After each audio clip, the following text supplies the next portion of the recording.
So, I mean, obviously everyone knows who I am, but for those who are watching on YouTube, Eddie Kirkendall, so advisor for Project Stay. One thing that we're going to be covering today is basically trying to choose a major, which for some of us may be harder, for others, than, like myself, I'll tell you, I struggled in the beginning trying to determine what major I wanted, because for me, I felt like it was so permanent. If I chose that major, this is what I'm going to be doing for the rest of my life. And I just wasn't sure if I wanted to commit to something like that. And so I, originally started off, majoring in general studies because I had to get my associate's degree anyway. So I figured it'd be easier to do that since I'm going to be transferring and I'm getting all my basics out anyway. And so I had a little bit of time. For others, they choose that major when they come right in, and then they end up choosing, a different one later on. And so one thing I like to start off is just kind of asking, some of the people that are here, what was your process? What did you do, when you entered, college? And did you change your major more than once? And so I'm going to start with Amber, put you on the spot. So tell me about the process. You entered your first semester, and how did you start off? Well, my first semester was many, many years ago, right out of high school, and I declared a music major before school actually started. Okay. And then before school actually started, I changed it to something different. So, and then I've been back and forth in and out of school since then. And every time I go back, it's a different major. So, So how many times would you say that you probably changed your major, ballpark? 5. Okay. Kind of ridiculous. I'm a bad example. Well, we're going to learn that, people change their major quite a bit. So, I mean, it's actually kind of normal. Yeah. So what made you finally, in the end, decide on the major that you have now? Psychology is something that I've always been interested in. Why I didn't go with that to begin with, I really can't tell you because I've always had an interest in psychology. So ultimately, going through some of the career testing that Project Stay offers, and just a lot of soul searching, I finally decided, what, maybe this interest should be more than just an interest and actually make a career out of it. Yeah. So. Well, we'll definitely talk about that today, about the interest part. Lucas, Mm-hmm. oh yes, I know Lucas well. So tell me your process when you came here. What did you originally choose, and how did you come about that? Started in chemistry because I liked the professors. Okay. Turned out I didn't like the classes as much, so I switched to computer science. Do you feel like you had an impression of what it was going to be, and that it wasn't quite like that, or? I just realized that all the fun stuff would happen when you had a PhD, and I didn't want to spend that much time. Okay. Because I can tell you, there are classes that I took that I thought were going to be a lot different than they were. And that's the hard part in some cases, is trying, that you have an interest in it. But at the same time, once you start taking those classes, you realize it's not quite what I thought it was going to be. My interest is still kind of there, but I don't want to have to do all this other stuff. Because you will have classes, no matter what major you choose, you're not going to like. The question is how many of those classes are you not going to like? Because I can tell you, most majors, even if you have a pretty good strong interest, you'll have at least maybe 3, 4 classes that maybe are not your favorite classes, but you feel like I can get through it in order to get this major. But if you start, majoring in something and you realize that you pretty much hate most of the classes, that's a sign, that, maybe that's not the area for you. Because once you get through your basics, what are you going to be doing for the last 2 or so years? You're going to be taking all those classes in that area, and it will be miserable. I learned that when I was in graduate school because I had a hard time determining what I wanted to do in grad school and go in public administration, and I can tell you I pretty much hated the classes. I mean, there might have been 1 or 2 that was okay, but for the most part, I didn't like them, but I figured that out about halfway through the program. Because in grad school, at least for that program, 36 hours is what you had to have in order for a master's degree. And I was about 18 hours in, I figured it's too late. I'm not going to start over and do this all over again. So I just went ahead and fought through it. But it was hard getting motivated, when you're just not really that interested in those classes. So you've got to really make sure. So some of the things that we're going to look at, some questions that we're going to want to ask, is can I get a job with this major? That's probably an important question, when you are trying to decide on what major. Have any of you kind of thought about that as you're choosing your major? And what have you come to? Do you feel confident that you can get a job in that field? Now you say computer science, so that's a pretty high demand area. So do you feel pretty confident that you can get a job, at least within this location, or if you decide to move somewhere? Yeah. Okay. As a psychology major, there are jobs available for bachelors in psychology, but I knew going into this that grad school was probably where I was headed. So post grad school, oh yeah, I'll get a job doing what I want to do, or likely doing what I want to do, but as an undergrad, no. And at least you know that, how much time you're most likely going to have to put in. Like, for example, I always say that if you don't want to go to grad school, or if you really want to take a significant amount of time off, after your bachelor's degree, choosing a major that, you can really use immediately afterwards is probably important. Because, what happens if you choose in an area in a bachelor's degree where you pretty much have to have a master's degree? Will it be difficult trying to get that first job, afterwards, if you're not going to go to graduate school immediately? And so that is something that you always want to be thinking about. Some students don't think about that. And I can tell you, I didn't put a lot of thought into that myself. I was just focusing on trying to get that bachelor's degree. That was my mission. And then a lot of the planning came afterwards. I should have started asking some of these questions. And the bad thing is no one really told me either. I was first generation, so I couldn't really lean on my mom to really tell me anything about it. And most of my friends, were going along as well in the program. So I don't know if they really asked those questions also. And so I just didn't get the help that I needed, kind of narrowing it down, actually really making me ask some of those tough questions. Another deal is, how am I supposed to know, what to do, for the rest of my life? That's something that's a little scary when you're choosing a major.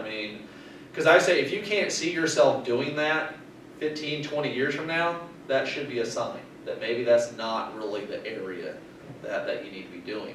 And how many of us can say, with certainty that you can see yourself doing that job 15, 20 years from now? Can you see it? No, I can't, but that's that's played a part in my decision. Yeah. Because with social work, there's so many different things. Yeah, there's a lot of different areas, but do you still see yourself doing something in that capacity? Oh, absolutely, Yeah. absolutely. Yeah, there's a lot of different options, I would say, that you have. Yeah. A lot type of practice, private practice, working for a government agency. There's a lot of choices there. Yeah. But you could probably still see yourself in some capacity Absolutely. doing that type of work. Yes. So for example, Lucas, can you see yourself 15 years from now working for a company, doing some type of IT work? No idea. No idea. Okay. That can be a good or a bad thing. Could you see yourself 15 years from your political science major? No. But I didn't ask these questions, and that's part of the problem. So I went strictly off of interest.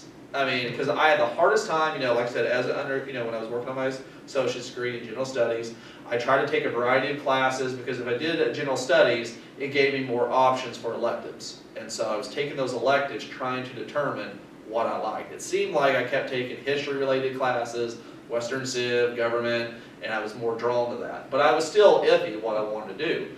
And so eventually, I just had to make a decision. And I primarily went off interest. Because I figured wherever I transferred, I'm going to have to do that, for 2+ years, whatever it may be. And I might as well, make sure that I enjoy it. I also went to the college and visited with the actual department and talked to them and met, who would be my advisor if I entered the program. And, we talked, he told me about all the different classes that I'd have to take, like constitutional law, and I just absolutely loved that stuff, and I thought, this is for me. But I did not ask myself, what can I do with that degree, and where will I be 15, 20 years from now? And whether or not, am I going to have to go get a master's degree, or am I going to have to get a PhD, or whatever it may be. I didn't ask those questions. So I can tell you, when I graduated, I stumbled a little bit. I was trying to figure out, what do I need to do now? And that's the hard part for some, and it was for me. But I definitely think people should ask themselves, what are you going to be doing for the rest of your life? And does that degree give you other options besides just that field? Because there are some degrees, that you can have that college degree, you may not necessarily work, in let's say social work, but you may go work for some nonprofit organization that's maybe different than what you ever thought you would do, but that you still have that degree and it's enough to get you in that door. And so there's other career paths with certain degrees, so you have to ask yourself, are there other opportunities out there that I could potentially use that degree for? So like for example, I did set up a job shadow for a person who wanted to look at logistics or whatever, and we went to Conway Trucking. The person one of the persons that's in charge there has a political science degree. So I don't think he would have thought about using his degree for working there, but he makes really good money. He loves what he does. He's really busy.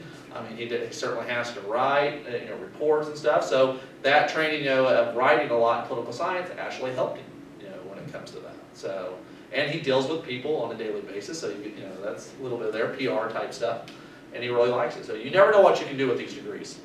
Also, what are you going to do when you graduate? That's a question that everyone hopefully should be asking, because eventually you will graduate. And so the question is what's next? Is it go, straight to work? Try to get that, that first entry level, position, or is it go next on to graduate school? And I think, now your program, respiratory therapy, are you focusing on primarily going straight out to work once you're done? Yeah, mostly, yeah. Okay. And you've already decided that you probably want to work in hospital type setting? Yeah. Okay, and you, We do and it in Amber, our local hospital. you know that you're going straight to graduate school next. Lucas, what do we think next? No idea. Okay, so, well, you do currently work, at Walmart. So, have you thought about possibly maybe being able to maybe move up a little bit, potentially there? Considerations. Okay. So you're not gonna, so you kind of have a little bit of an idea of what you might be able to do. Because the one thing about IT jobs is, it's almost like managers. You need an IT person as long with like a manager at almost any place that you're at, just about. Especially with the way technology is. So I would say that there's a lot of opportunities. It's just a matter of deciding, what type of setting do you want to work in. And so some other stuff, let's say for example you love art history. It doesn't even have to be that subject, but let's just say, so if you love art history, but your parents are really pushing you to go into computer science or whatever else, degree that's in high demand, to be able to get that good job. Is that really something you should be doing? Should you be allowing outside people try to push you into a certain direction career-wise? And if no, why not? Because you're going to be miserable then. Yeah, they may think, oh man, this field's great for you, but are they going to have to take all those courses? No, or deal with the position. Or deal with the position for the rest of their life. They're not. Now I would look at it as maybe they're trying to influence you because they know that some fields are harder to get jobs, and so they just want to make sure that you have the best opportunity to get that good paying job, once you graduate. But at the same time, you're the one, it's your life, and you have to make that decision. And so I see this all the time, with students coming in, their parents are pushing one specific area, so they end up majoring in that, and then about halfway through, in some cases, they end up changing their major. Then they've taken all those classes, and they're starting over, and they're going to be here longer as a result. It just, but they want to please their parents, or maybe it's their spouse, or whatever it may be. And so I just say you need to do it for you, not do it necessarily for other people. But I do think you need to, listen to what they have to say, because they may have some valid points, when it comes to that. I can tell you, there was times when I, regretted majoring in political science because it was hard to get a job, initially. I really had to go through all those various hoops in order to get that job. But while you see others, who go in a high demand, area, and they have jobs lined up before they even graduate, people are recruiting them. I didn't see that. I didn't encounter that. So it was a lot harder. So, and it's not necessarily a bad thing, if it's what you're passionate about, but you should always be aware that you could encounter that. And sometimes, it's not fun when you see your other friends that are lining up, getting jobs, and you're still, struggling and applying relentlessly to different jobs and still not hearing anything. So, you just have to kind of prepare yourself, about what you may have to encounter and whether or not it's worth that. For some it's worth it, for others it's not. And so you just want to kind of make sure on that. So, if you have changed your major a few times, I will say you are not alone. 55 to 60% of college students change their major at least once, and so and some more. You know, I've had, you know, friends that I've known that have changed it in that 5-6 times range. You know, I mean, they, you know, because they had been out of school for a while too, and they've gone back, and they just were at different phases in their life, you know, when they went back, and so that was part of it. You know, because sometimes, you know, when you're 18 years old, you know, you choose a major, and then you go out, you're out of school for a while, you come back, you have a lot of life experience at that point, and you realize there are certain things that you just don't want to do anymore. You know, or, you know, you've been exposed to new things and you want to try to venture on that. And so, but 55 to 60%, you know, at least change their major, you know, one time. 2/3 of college freshmen do not have a declared major. That's a pretty good chunk there. You know, so at some point, you know, they are undecided, undeclared major, and they're, you know, trying to decide what they want to do. And that's why I majored in general studies, because I had no idea what I wanted to do. I just wanted to make sure I could pass my classes. That was the first step. You know, and then once I started taking classes, then I realized kind of what I was good at, what I wasn't, and then that allowed me to help start narrowing things down a little bit. And so I can tell you, for example, I was not good at math or science. I mean, I did okay, you know, grade-wise in it, you know, but I always had to work harder in those classes. You know, and it seemed to me like I was spending twice as much time in that class compared to a writing class. And so, and I really didn't like it that much either. And so I knew early on, probably wasn't going to, you know, be the area for me. And so, but I took the classes, and that's how I figured it out. So, one thing that you need to be doing is you need to be looking at, you know, when you're choosing a major, look at some of those interests. You know what interests you, you know, what skills and abilities, you know, that you have, and of course, you know, what you value. And so I think that's also really important, is what you value, because I mean, if you don't really, you know, care about the job at all, you're just doing it strictly for maybe money purposes, I mean, do you really think you're going to be able to stick with it for a long time?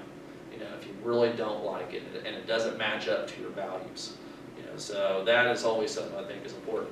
But I also think, in the end, when we talk about this, is you have to be realistic. Like I said, I learned early on, you know, math and science was not my area. Now that doesn't mean that I couldn't have really pushed harder and tried, you know, to get through, you know, with a degree in that area, you know. But I knew I didn't really like it. It wasn't my strength, and I tried to, you know, find other areas that kind of tailored, you know, to my strength and my interests. And so, how many of us have, you know, taken some classes and then we realize, I'm not majoring in that area. It's not for me. And what? Okay. And what's your example? Which one? Okay. I'll let you pick one. Okay. So when I first started at Missouri Southern, I wanted to major in math. I wanted to be a high school math teacher. I love math. I'm good at math. And then I took calculus, and I found out I'm not good at calculus. If I could major in algebra, I'd be set. But calculus was a disaster for me. So. And do you feel like it was, you know, I don't know, what, I mean, was it the first calculus that you took that you started realizing, hey, this is just. Yeah. Yeah, because I know you have to take a lot of math. Yeah. Calc 1, Calc 2. Calc There's 3 levels of calc, and then there's some other classes too. Okay. But yeah, I mean, that was bad. I learned very quickly that calculus and I did not get along. And do you feel bad at all, you know, for it? Or, No. Or are you just like, you know what, it's not my area? You know, I mean, I guess I'm a little disappointed because, like I said, if I could major in algebra, I would be in heaven. And I love teaching, and so I thought that, you know, teaching math would be a great route for me. But I guess there's some disappointment in there, but I don't regret going to psychology. Right. So. Yeah, you know, and I look at it as, I mean, you know, you don't go down one road, but you take another, and that can turn out to be really good. Exactly. And so, you know, I mean, because a lot of us, when we start here, now some of it can be, you know, that maybe we're just not very good in that area, maybe we don't put enough time and effort into it, but you also got to ask yourself, do you really want to put the time and effort into that? Because if it's something that you don't really like, and you're not willing to put in, you know, a lot of that time, is it worth it? You know, or do you go into an area major that you just absolutely love the classes and it doesn't feel like you're doing the work? You know, that like when I took the political science classes, even though, I mean, I wasn't preparing for when I graduated, I loved the classes. I mean, they were fun. You know, I didn't mind writing the papers at that point. You know, I mean, I was writing 10, 15-page papers almost every class, but I enjoyed it. It didn't feel like it was, you know, homework to me. You know, I mean, I was actually getting to write about papers that I thought were interesting. And so it didn't feel like work. And I think that is something that's important. You know, I mean, if you know, when you are, you know, declaring a major, you know, take classes that you know, that you find interesting, and then ask yourself, can I actually make a career out of this? I think that's important to be looking at. And so, but always be realistic, you know, on there. So some, you know, 3, you know, key factors, you know, that you need to be considering, you know, when you are trying to determine your major. 1, interests. You know, what are you interested in? I think that's an important question you should ask. Because if you are not interested in a particular subject, it's going to be a very long, you know, 2 years once you're done with your basics, you know, going into that. And I learned that the hard way, especially with public administration. Now, my reasoning behind that is that, you know, public administration, you know, gave me a little bit more broader, you know, area that I could emphasize in besides political science. If I ever wanted to work for a government agency or anything like that, that might come, you know, in handy, even if it's a nonprofit. I felt like I could use it in a school setting potentially. So I just felt like there's more opportunity there. And it was also when I majored in this, it was at OU. The public administration was also housed in the political science department, and so some of those classes that I took were considered political science courses, some of them. And so I felt like it was a little bit kind of close to political science. And so that was another reason. And I had taken some of, you know, public administration classes as an undergrad. And so I felt like it might be a good area. The problem is I found out early on, I really wasn't that interested in. I remember writing a 25-page paper on the Oklahoma Pandemic Influenza Management Plan. That was boring. You know, it was really boring. 25 pages, you know, trying to determine whether or not, because that plan, for example, every state has a pandemic influenza management plan. Every county is supposed to have their own individualized plan. So I had to go in there and evaluate the county that I lived in and whether or not they were actually following through and if it was a good plan and they were prepared, which I found out they were not. And so that wasn't good. But 25 pages I had to write about this. I had to do all this research and all this stuff, and I just found out, you know, I just don't really like that much, you know. And so, you know, I learned the hard way, I guess. And so that's why I say, you know, for anyone, you know, that's trying to decide, even if you're going to go to graduate school, you know, and you know, let's say you have your declared major, you know exactly what you want to do, and then you're getting ready to go to graduate school. You know, there are so many different areas that you can emphasize, you know, in. You know, a lot of these majors, they really have certain specialties that you can, you know, focus in on. Like, for example, my degree was in public administration, but I had a concentration in public policy. And so I was able to kind of specialize more on that, which was also boring, by the way. And so, yes, public policy, you know, about writing papers and evaluating programs and policies and, you know, their procedures and stuff. So I thought it was going to be more interesting than it was. So I learned the hard way. And so, but you may decide, you know, maybe there's a special area that you want to focus in grad school, but then you decide to start taking those classes and you realize you don't really like it. You know, and so in grad school you got to be a little bit more careful because you don't take nearly as many classes. I mean, you know, you take around 30-something hours and you're done. You know, and so you know, so you don't have a lot of wiggle room, you know, to change. I mean, because you know you're going to eventually be pretty far in the program, and you're only going to be in there maybe a year, and you're already halfway done. And so, you know, you don't have nearly as much time as you do as an undergrad, where you get to change your major a few times and still not really hurt too much because you're taking a lot of basics. Skills. You do need to, you know, actually determine what your skills are, and what would be an example of a skill. You know, what you know that you could say that you're good at. You know, a skill that could help Like you. nursing and stuff. Okay, and what skill do you need in order to go into nursing Well, I've got, or respiratory? well, right now, like, see, I'm a CNA right now. Okay. So, I mean, I know some of what. Yeah, you've been in the medical field. You kind of have an idea of how it works. So, Also, a skill can be just, you know, I mean, like for example, some people are more people or a people person. and plus yeah. I got my phlebotomy too, but I Okay. haven't really used it. See, that was one of them I went for and didn't. Like for example, let's say you absolutely have no, you know, bedtime manners. You're not good, you know, at showing sympathy. You know, do you think it would be good to be a nurse or a doctor or anything like that? No, not if you can't show it. Dr. House, yeah.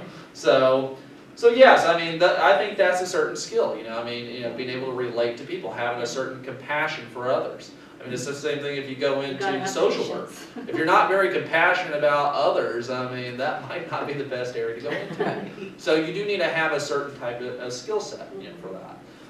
And I mean, you can look at it in subject matters as well. I mean, whether it's math, science, whatever it may be, I mean, you want to have a certain skill in there. Obviously, values, what's important to you. I mean, if money is the most important thing you have, that you value, becoming a teacher or anything like that is probably not the best thing, because you're not going to make a lot of money doing that. So you want to look at all those different factors. So we'll go into a little bit more detail about some of that. So kind of the idea about the interest, what floats your boat, sort of enthusiasm. So what do you like? I mean, I think that's important. Your interests. And I would always think about it in this way, is that the greatest job you can have is the one that you don't really consider a job. And I will say, I honestly believe that here. I like, interacting with others. I don't see it as work. Giving Lucas a hard time on a daily basis, I mean, I enjoy that. And I'm willing to do that for free. So, yes, I'm willing to do that. And so, but imagine that. Imagine going to work each day and actually enjoy going there. And whether you were getting paid or not, you still just love it. And not a lot of people get that. I mean, a lot of people, it's a job. It feels like a job, and it doesn't necessarily mean they hate it. But they just see it as, I've got to put in my, 8 to 5 or whatever it may be. And maybe it's enough. But I mean, I would say you're really lucky if you can find that, job where you just absolutely love it. And I think, like in social work and other things, it can become that. And a lot depends on what field, because I mean, a social work, for example, is a great field, but it's also emotionally draining, because depending on what you're doing and what you have to encounter each day, the different, I mean, like, for example, Who do you work for? yeah, I could never work for like DHS or anything like that. I mean, dealing, with, kids and some of the times the chaos that they encounter, with, family situations and abuse and stuff, I just couldn't do it. Yeah. I mean, it'd be too, too emotionally draining for me on that, to see that.